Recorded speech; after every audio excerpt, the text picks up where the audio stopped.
The memories rush like whispers in the wind. Through laughter, through tears, we've come so far, and now I find you right here in my heart. The world may change, but some things stay true. All the steps we took led me back to you. In quiet moments under fairy lights, I see your smile and everything feels right. Time tried to pull us apart, but love's a fire in the heart. No matter. Cinderella, now in her late 20s, rises with the sun to open Sweet Whimsy, her cozy bakery tucked on a charming cobblestone street.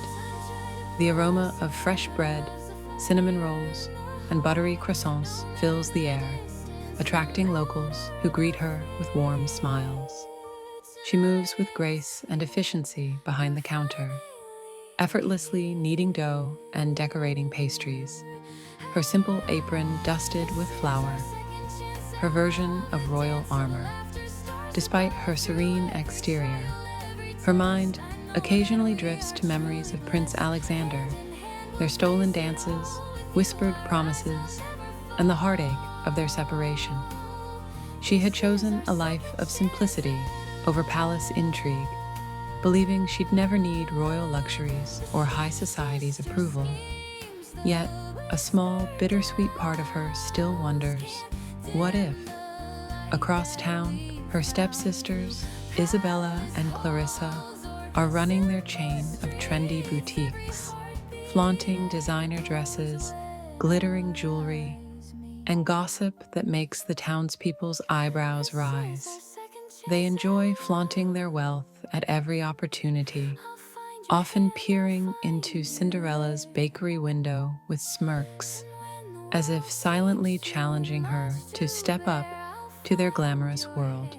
Their competitive nature hasn't dimmed with age. They still compare outfits, social invitations, and even love lives in whispered, giggling battles. One bright morning, a golden, wax-sealed invitation arrives, delivered by a royal messenger riding a majestic white horse. The envelope bears the crest of the neighboring kingdom and shimmers faintly in the sunlight. Word quickly spreads. Prince Alexander is returning as the reigning monarch, hosting a grand royal gala at the palace to commemorate his coronation anniversary. The town buzzes with excitement, shopkeepers hanging decorations, children practicing miniature dances, and gossip spreading like wildfire. Cinderella picks up the envelope with a mix of curiosity and dread. Her heart flutters as she reads the familiar handwriting of the royal court. Memories flood back. Her youth, her first love, the magic of their fleeting romance, and a nervous laugh escapes her. She quickly tucks the invitation away, unsure if she wants to open old wounds. Her best friend and loyal confidant, Clara, bursts into the bakery mid-morning, balancing a tray of cupcakes and wearing her trademark mischievous grin. "Cinderella, you will not believe what just arrived," she exclaims. "The prince! The royal gala! You have to go. This is your moment." Cinderella shakes her head, trying to keep her composure. "Clara, I have a bakery to run. And besides," she hesitates, cheeks warming, "I'm not sure I'm ready to face Alexander again." Clara places a hand on her shoulder, winking. "Ready or not, you can't hide from fate. And let's be honest, he'll probably be expecting you." She pauses for effect, then adds with a teasing smirk, "And I know your stepsisters are already planning their dramatic entrances. Imagine the chaos when they see you, our humble, clever, utterly radiant Cinderella, stealing the show again." Cinderella can't help but laugh, shaking her head at the thought. But deep down, a spark of excitement flickers. Perhaps this gala is not just a reminder of what she lost, but a chance to rewrite her story. As the sun sets, the bakery glows warmly through the windows, a haven of comfort and familiarity. Outside, the town prepares for the news of the gala, unaware that Cinderella's life is about to take a comedic, romantic, and magical twist. The morning sun filters through the bakery windows as Cinderella carefully unwraps the gilded invitation she had tucked away. The heavy envelope feels almost ceremonial in her hands, the royal seal shimmering like it holds 1,000 unspoken memories.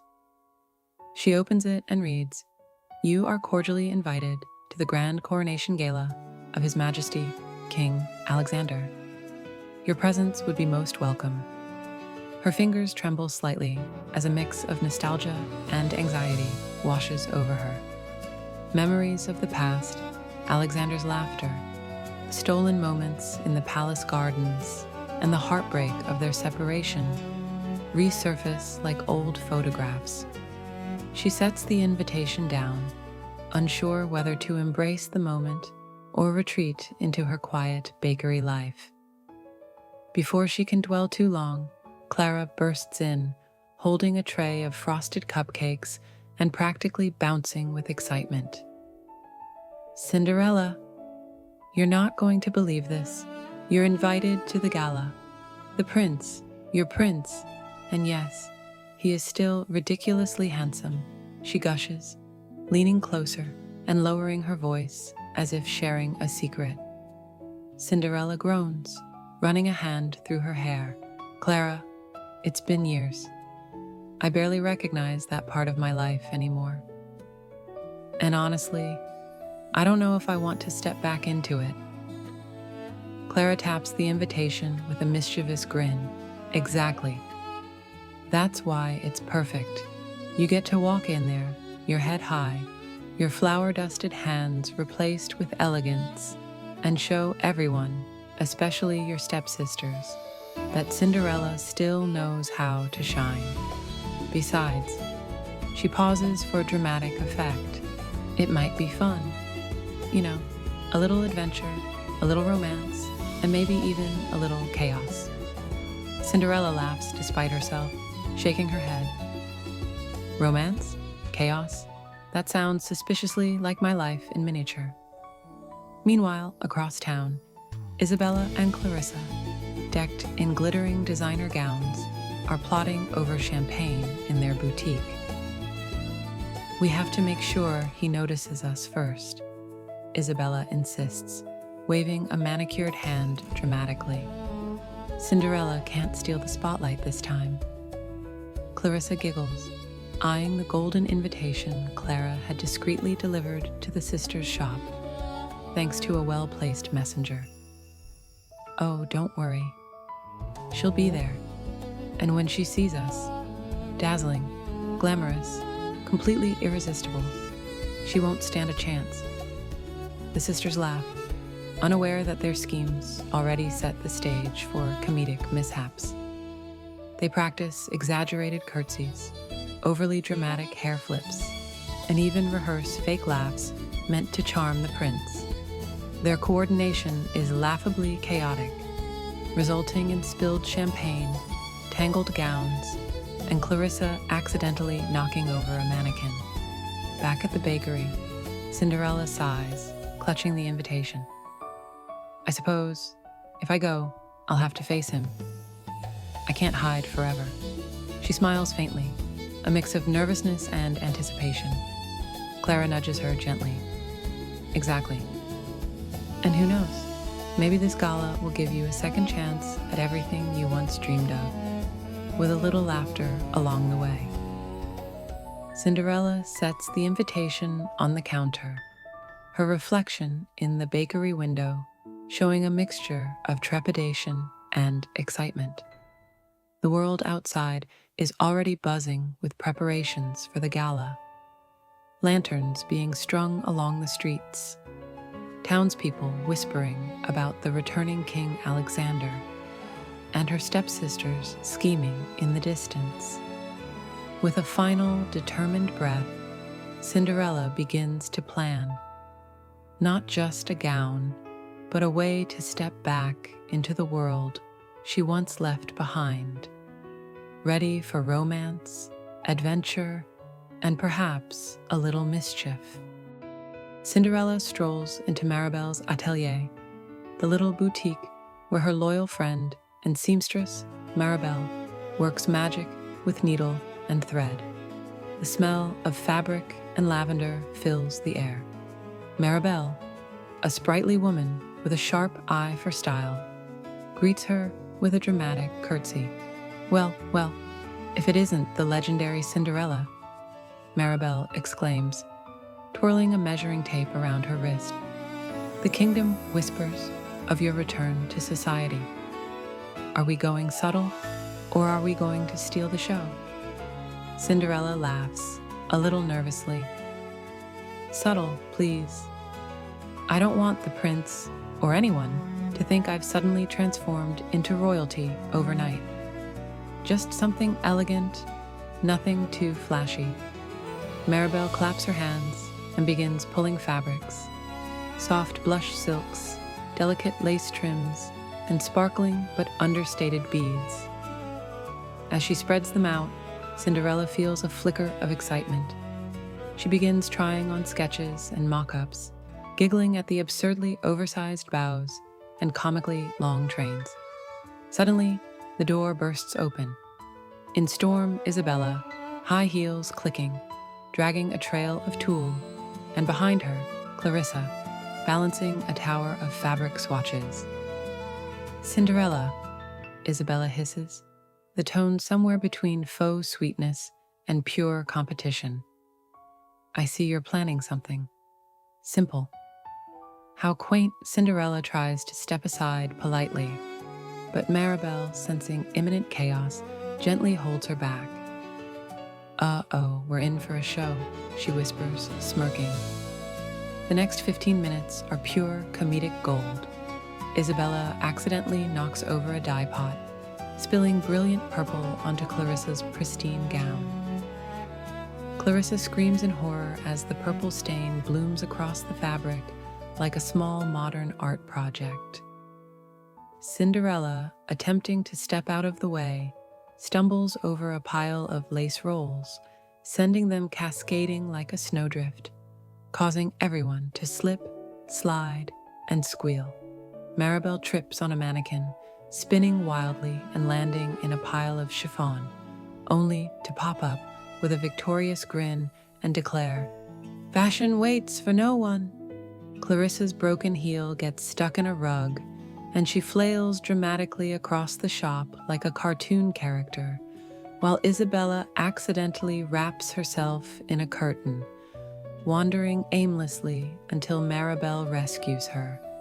Amid the chaos, Cinderella remains remarkably composed, laughing softly as she navigates the whirlwind of competitive stepsisters, spilled fabrics, and exaggerated drama.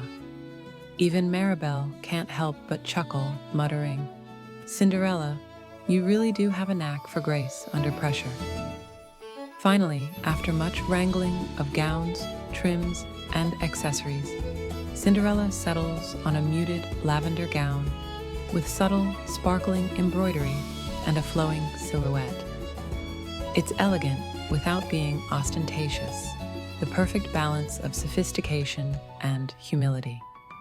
She twirls in front of the mirror, and even Mirabelle and the stepsisters have to admit, albeit grudgingly, that she looks radiant. As Cinderella leaves the boutique, invitation in hand, Mirabelle waves, shouting over the chaos of the still recovering stepsisters. "Remember, my dear, elegance is in how you carry yourself, not how much sparkle you wear." Outside, the streets are bustling with townspeople preparing for the gala, lanterns strung along the cobblestone streets, and excitement in the air. Cinderella's heart flutters. Amidst the chaos and comedy of preparations, she realizes one thing. Tonight, might just be the night her past meets her present in the most unexpected ways. The grand doors of the palace swing open, revealing a glittering hall filled with chandeliers, gilded columns, and an array of elegantly dressed guests. Musicians play a lively waltz, while servants bustle with trays of champagne and delicacies. Outside, the royal gardens glimmer under strings of twinkling lights, setting the perfect stage for romance and intrigue.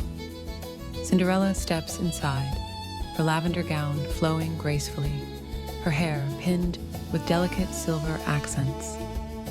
The crowd takes notice, not because she's the most adorned, but because she carries herself with quiet confidence and natural charm.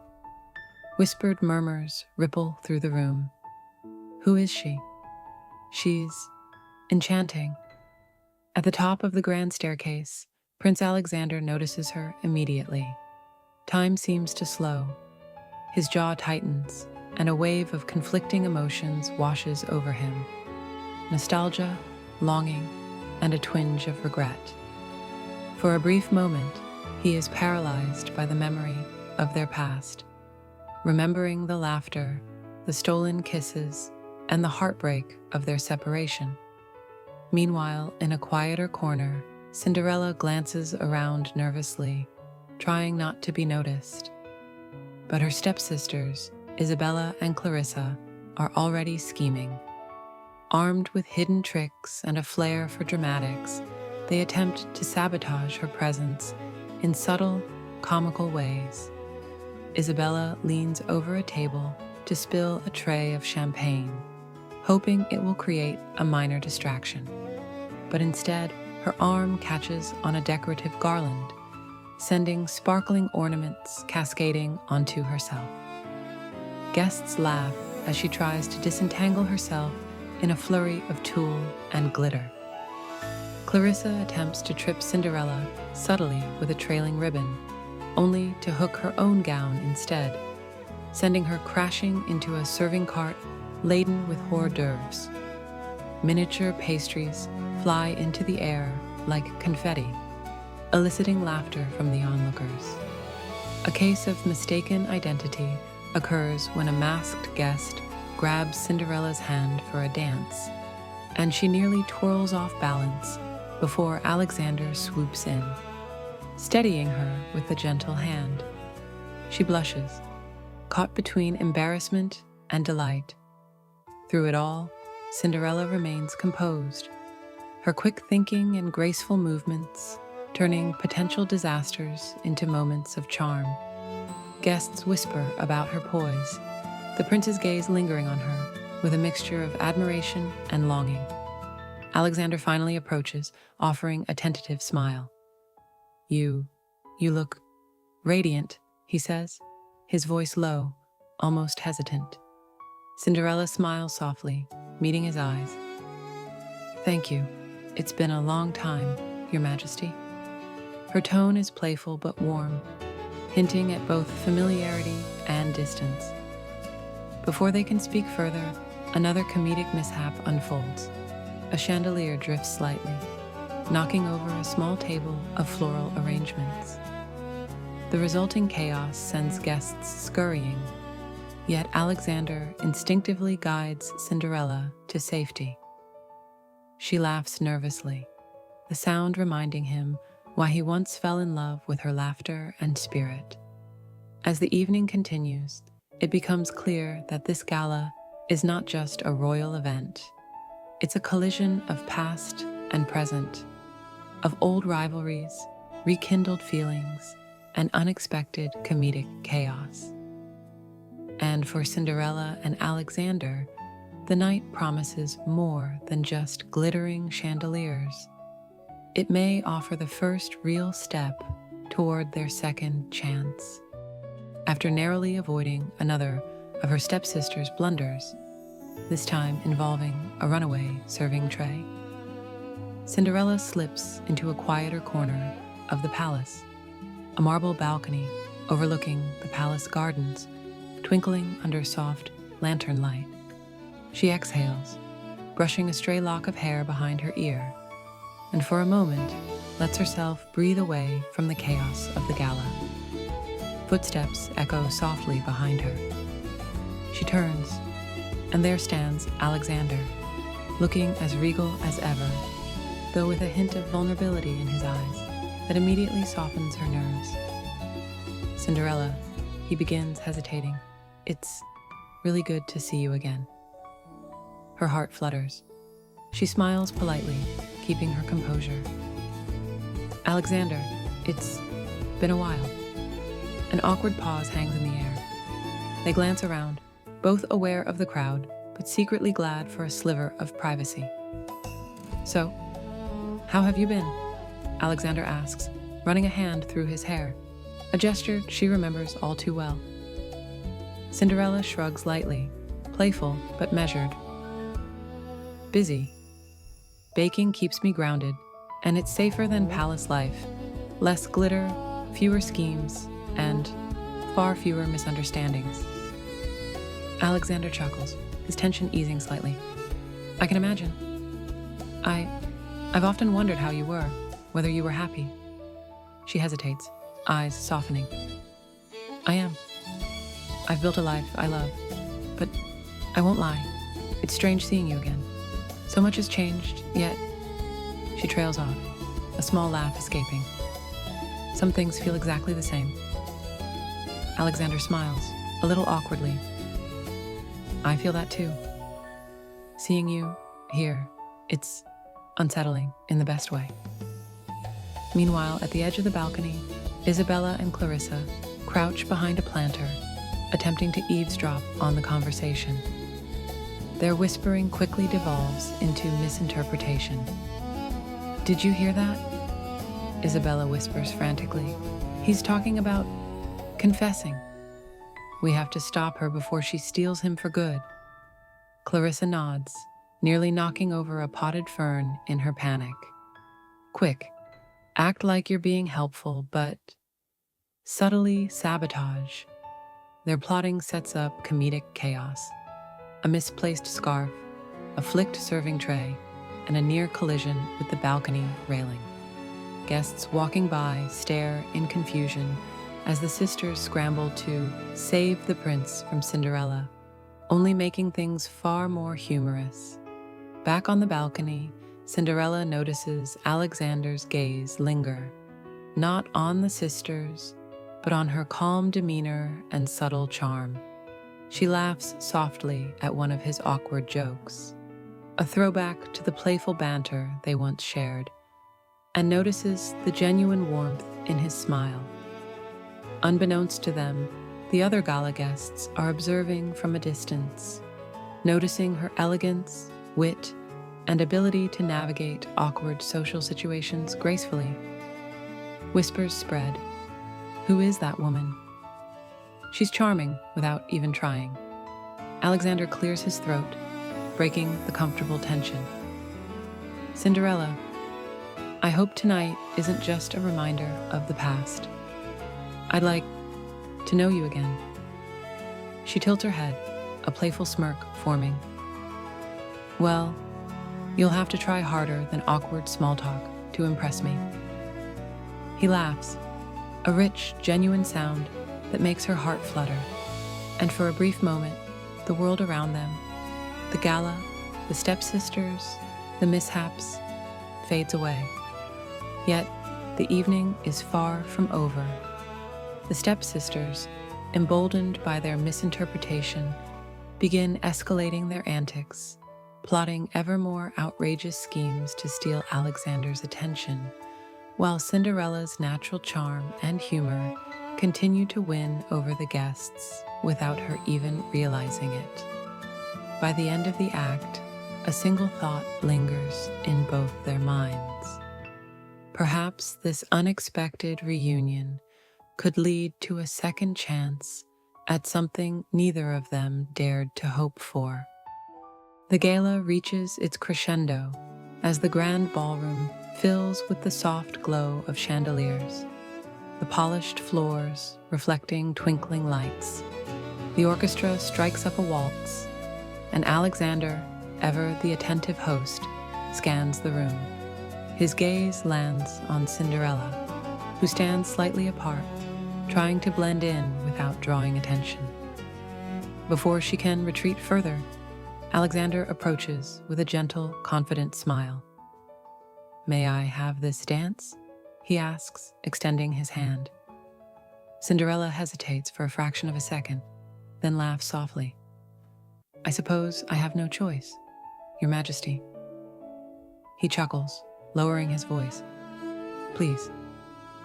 Alexander, with a mixture of grace and playful awkwardness, she places her hand in his, and they glide onto the dance floor. The first few moments are tentative, each movement recalling past memories. The laughter in the gardens, the whispered jokes, the fleeting touches that had once felt electric. "Do you remember our first dance?" Alexander murmurs, spinning her gently.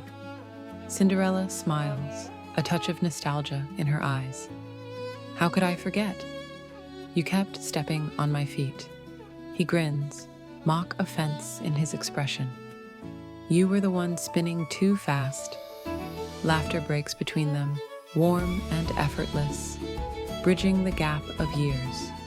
As the music continues, playful teasing and small confessions flow naturally. Cinderella admits she sometimes dreams about palace life, but only in small doses. Alexander confesses that, despite his royal duties, he has always missed the simplicity of her company. Their connection deepens with each step, the waltz weaving romance and shared history into every turn. Meanwhile, chaos brews at the edges of the dance floor. Isabella and Clarissa, determined not to be outshone, have donned over-the-top costumes, complete with feathered hats, glittering masks, and ridiculously long trains. Their attempt to accidentally intersect Cinderella's dance goes hilariously wrong. Isabella trips over her own train, crashing into a display of candelabras, setting off a chain reaction of minor clattering. Clarissa, attempting to salvage her sister's dignity, spins too quickly and collides with a waiter carrying trays of punch, sending ruby liquid splashing across the polished floor. Guests duck and giggle, whispering, while the sisters flail dramatically, trying to regain composure, looking more like clumsy performers than glamorous socialites. Amid the comedy, Cinderella and Alexander remain unfazed, gliding past the chaos with ease, laughter escaping between shared whispers. Their hands brush, fingers intertwine, and the spark that never truly faded rekindles with gentle intensity. As the waltz draws to a close, Alexander lowers Cinderella slightly, their faces inches apart. "I've missed this. Us," he admits, a soft sincerity in his tone. Cinderella, heart fluttering, smiles, teasing lightly. "Careful, Alexander. Compliments like that might make me blush in front of everyone," he laughs. And for a moment, the ballroom, the gala, and even the scheming stepsisters fade away. It's just the two of them, two hearts rediscovering a rhythm that never really ended. Yet, the stepsisters' antics continue to ripple in the background, promising more comedic disruptions and obstacles, even as the sparks of romance grow undeniable. The stage is set for awkward misunderstandings, playful rivalry, and the deepening of Cinderella and Alexander's rekindled love. The morning after the gala, the palace is buzzing, not with music or laughter, but with rumors and whispers. Word has spread that Cinderella's presence at the gala wasn't just a friendly visit. Some courtiers are suggesting she has returned to claim a place beside King Alexander permanently, possibly even eyeing the throne itself. Alexander's advisors, a mix of stuffy nobles and overly cautious officials, murmur anxiously in corners. She cannot simply reappear without proper introductions. One advisor frets, frowning at the king. The court will question her intentions, Your Majesty. Alexander, torn between patience and frustration, rubs his temples. She is not scheming, he insists. She is herself. That is all. Meanwhile, back in the palace corridors, the stepsisters are plotting in earnest. Isabella whispers conspiratorially to Clarissa, who nods with exaggerated gravity. If they think she wants the throne, we can exaggerate the rumors, Isabella hisses. Maybe a disguised encounter here, a misstep there. Subtle but effective. The comedic chaos begins almost immediately. Cinderella, innocently trying to explore the palace, wanders into a royal council meeting. Dressed in a modest cloak and hood to avoid attention, she quietly peeks inside, only to be mistaken for a visiting dignitary from a faraway land. Courtiers bow, whisper in awe, and she is quickly swept into discussions about tax reform and trade agreements. She nods politely, murmuring diplomatic-sounding phrases she barely understands, leaving the advisors bewildered. On her way out, Cinderella slips on a polished staircase, sending papers, pens, and a decorative scroll tumbling down in a spectacular cascade. Alexander, arriving moments later to explain her absence, trips over the same scroll and nearly collides with a chandelier, creating a scene of royal slapstick comedy. Courtiers gape in astonishment, while some stifle laughter, unsure whether to be scandalized or entertained.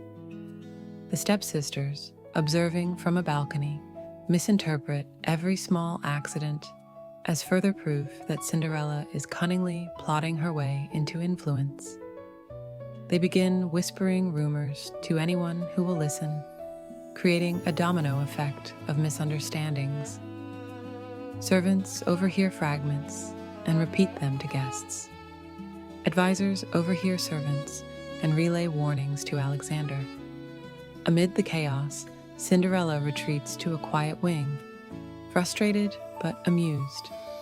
She shakes her head, muttering, "Why does it always feel like I'm walking onto a stage, whether I want to or not?" Alexander, meanwhile, finds himself explaining the situation repeatedly to anxious advisors. His patience tested, but his eyes constantly searching for Cinderella. "She's not plotting," he insists again, only to be interrupted by another report of a supposed royal coup attempt by a commoner. Despite the tension, Cinderella's charm continues to win over anyone she meets. The palace staff, visiting nobles, and even a few skeptical advisors find themselves enchanted by her honesty, wit, and grace under fire. By the end of the act, the palace is a bubbling mix of comedy and tension. Misunderstandings abound, the stepsisters' scheming grows ever more ridiculous, and Alexander is caught between maintaining royal decorum and his desire to protect and be near Cinderella. The stage is perfectly set for the next act, where heartfelt confessions and personal truths will emerge amidst the chaos. The palace gardens are quiet, bathed in the soft glow of lanterns and moonlight. Fountains sparkle, and the scent of blooming roses mingles with the crisp night air. Cinderella wanders along the winding paths, her mind racing from the evening's chaos. The rumors, the misunderstandings, the stepsisters' antics, it all feels overwhelming. She leans against a stone balustrade, letting out a deep sigh. Footsteps approach softly. She turns, and there is Alexander, his expression earnest, the worries of the court replaced with focused concern for her. "You shouldn't be here alone," he says gently, stepping closer. "Not with everything that's happened tonight." Cinderella smiles faintly, shrugging. "Alone is sometimes the only way I can think straight. Between the palace gossip, the Stepsisters, and your royal advisors, it's been a lot. Alexander chuckles softly. I imagine it's like stepping into a storm of etiquette, expectations, and endless whispers. He shakes his head, then his tone softens. Cinderella, I need you to know something. I never stopped thinking about you. Not for a single day, even while ruling, even while trying to focus on the kingdom. He takes a breath, steadying himself. I regretted letting you go. Cinderella's eyes widen, emotions flickering across her face. She looks down at her hands, gathering courage. Alexander, I never stopped thinking about you either. But palace life, expectations, everything, it's daunting. I don't know if I could ever fit back into it without losing myself. He steps closer, lowering his voice so only she can hear. You won't lose yourself. I promise. If we do this, together, we do it as equals. I don't want to change you, Cinderella. I want to be by your side, whatever the world throws at us. Cinderella's heart flutters. She laughs softly, a mixture of nervousness and relief. I suppose after all these years, I shouldn't be surprised by grand speeches and royal declarations. But hearing this from you, it's different. Alexander grins, his eyes twinkling. Well, I left the pomp for the ballroom. Here, under the stars, I can speak from my heart, without advisors breathing down my neck. She shakes her head, smiling through tears.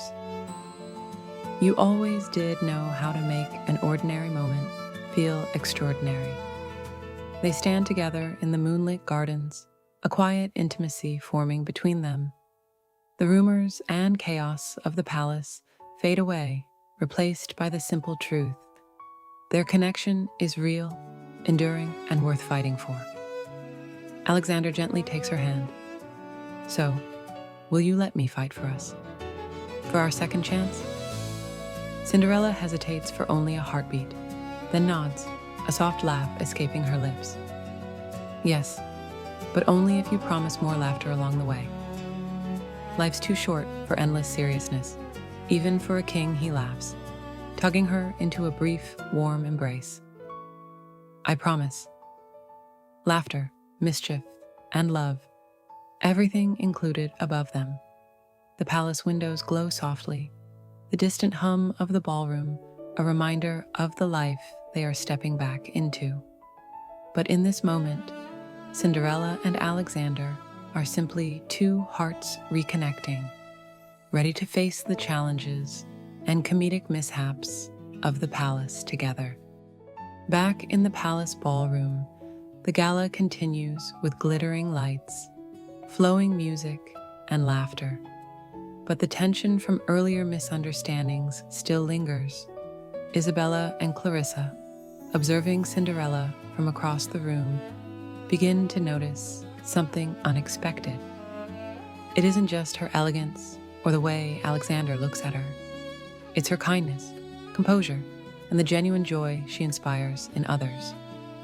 Courtiers, guests, and even the palace staff are drawn to her natural charm. Even the usually critical queen's eyes soften slightly. The sisters whisper to each other, their earlier scheming suddenly feeling petty and unnecessary. Isabella nudges Clarissa. Do you see that? She's magnificent. And Alexander, he's happy, really happy. Maybe we've been ridiculous. Clarissa bites her lip, nodding. Maybe we were wrong. All those plans, the tricks, they weren't fair to her, or to him. Deciding to make amends, they approach Cinderella cautiously. She turns, surprised by their hesitant expressions. Isabella takes a deep breath. Cinderella, we want to apologize for everything. The jokes, the schemes, the chaos. It was childish and cruel. Clarissa nods earnestly. We were jealous, and we didn't see what mattered. You've always deserved kindness, not our antics." Cinderella, ever gracious, laughs softly. "It's all right. Really, we all make mistakes. What matters is learning from them." She offers a warm smile, and the sisters are visibly relieved, a little awkwardly fumbling as they do a proper curtsy. The comedic side of the moment doesn't escape. Isabella's heel catches a loose carpet edge, sending her stumbling into Clarissa. They both tumble into a nearby fountain, soaking their gowns, much to the amusement of nearby guests. Cinderella can't help but laugh, gently pulling them up. Alexander watches, smiling at the scene, his eyes twinkling with affection for Cinderella's grace and humor. Once recovered, the sisters take part in the gala with renewed purpose. Instead of plotting, they mingle, charm the guests, and even help coordinate the final moments of the evening, adding light-hearted touches like playful dances with children, assisting elderly courtiers, and sharing laughter that had been missing from the room. Alexander steps forward, taking Cinderella's hand. Tonight isn't just a celebration of the gala, it's a celebration of hearts mending, of forgiveness, and of second chances. The orchestra strikes a lively tune, and the ballroom becomes a whirl of music, laughter, and dancing, the earlier tensions dissolving. Guests raise glasses to friendship, love, and the unexpected joy of seeing rivals become allies. Cinderella glances at her stepsisters, who wink sheepishly and laughs. "Well, who would have thought? You two might actually be useful. Don't push it," Isabella whispers under her breath, earning a giggle from Clarissa.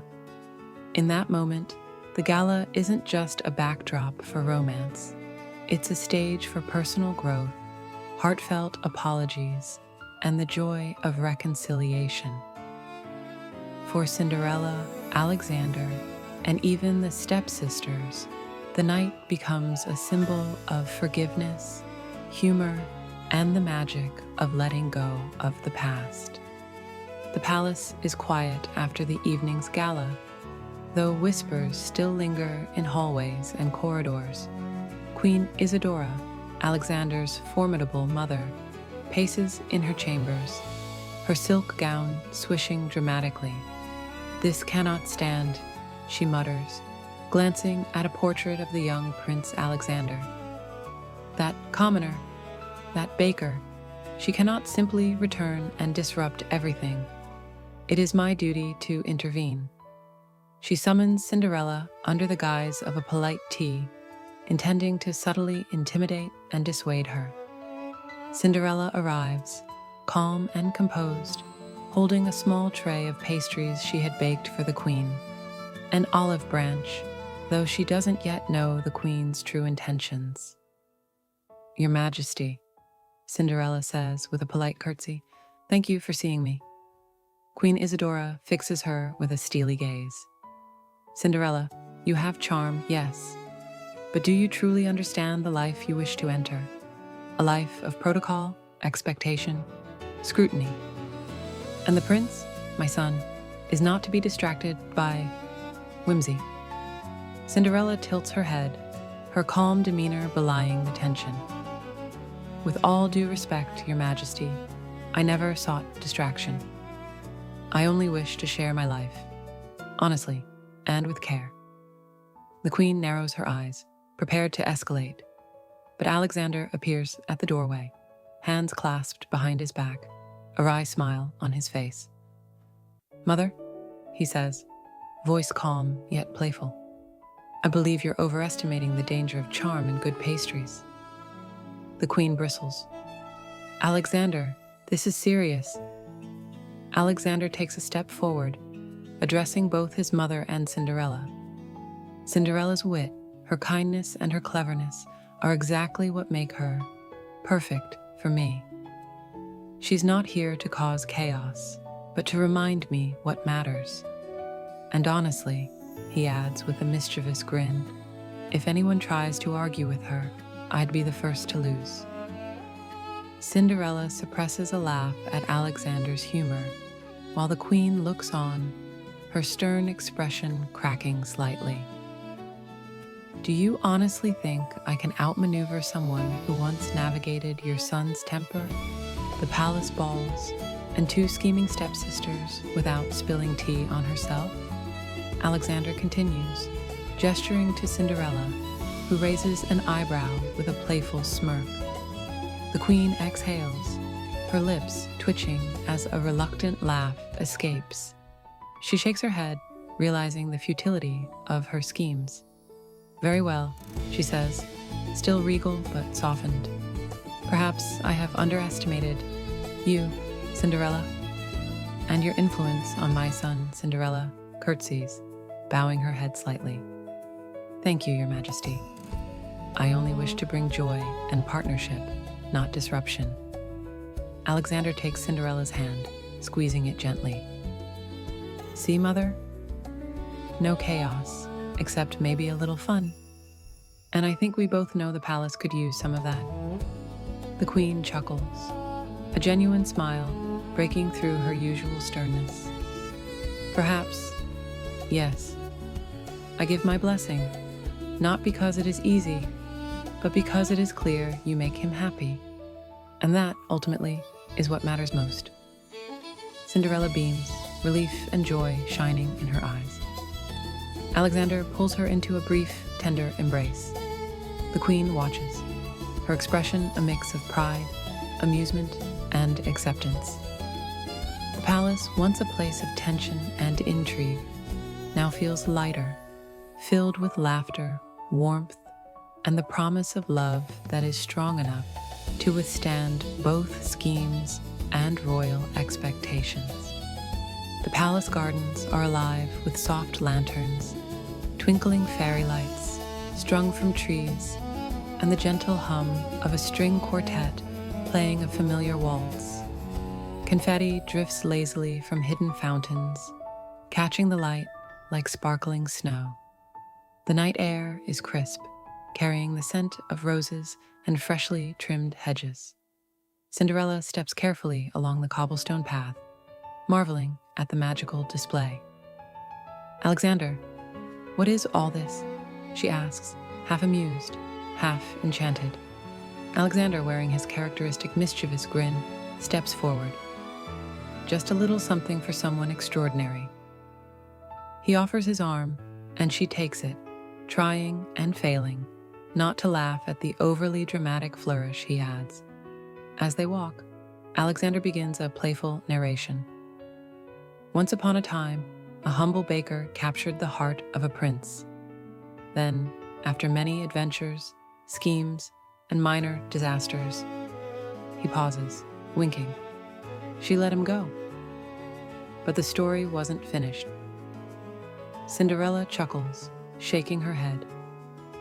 I should have known this evening would involve storytelling, subtle theatrics, and at least one confetti bomb. Alexander leads her to a small clearing where lanterns form a sparkling canopy overhead. At the center, a slender pedestal holds a velvet box, glinting in the fairy light. He kneels, not with stiff ceremony, but with a playful, charming flourish. Cinderella, you've taught me that love is about laughter, honesty, and never taken life too seriously, even for a king. Will you continue this adventure with me? Cinderella gasps, covering her mouth in shock. Her eyes glisten with tears, but she can't help laughing through them. Alexander, you really are insufferable sometimes. Alexander grins. I'm aware, but I promise to be insufferable only with love and laughter. The fairy lights twinkle brighter, and a gentle breeze scatters more confetti, some of it landing comically on Alexander's shoulder. Cinderella laughs uncontrollably, shaking her head at the absurdly perfect moment. All right, she says, tears and laughter mingling. Yes, 1,000 times yes. She kneels beside him, embracing him in a warm hug, confetti caught in her hair and gown. Alexander rises, sweeping her into a playful spin, the two of them laughing as the music swells. Courtiers and palace staff, who had secretly observed from a distance, cheer quietly, touched by the genuine, joyful love unfolding before them. Even the stepsisters peek from behind a garden hedge, smirking sheepishly and clapping. "I guess she really is extraordinary," Isabella whispers. Cinderella rests her head on Alexander's shoulder, whispering softly, "I never thought I'd have a second chance. But here we are." And it feels even better than I imagined. Alexander kisses her forehead gently. Here's to second chances, laughter and love that can survive anything, even palace antics and mischievous stepsisters. The garden sparkles around them, the night filled with magic, joy, and the promise of a life full of love, laughter, and shared adventures. The story of Cinderella and Alexander isn't just a fairy tale. It's a happily ever after written by both their hearts. Cinderella and Alexander marry in a joyous ceremony that blends royal grandeur with Cinderella's personal charm. The stepsisters, now reformed, contribute their quirky touches, adding humor and warmth to the celebration. Laughter, dancing, and playful antics abound as the palace and town come together to celebrate love, forgiveness, and second chances. Cinderella finally finds a life where romance, laughter, and personal fulfillment coexist, while Alexander learns that true leadership is strengthened by love, honesty, and the joy of sharing life with someone extraordinary. The story closes with the couple dancing under the fairy-lit gardens, confetti swirling around them, the palace alive with celebration, and the knowledge that even after mistakes, misunderstandings, and comedic chaos, true love always finds its way back. The Stories book is a captivating collection of tales that traverse diverse genres and emotions, spanning the realms of fantasy, science fiction, romance, and mystery. Each narrative is a journey into the unexpected, weaving intricate plots and compelling characters.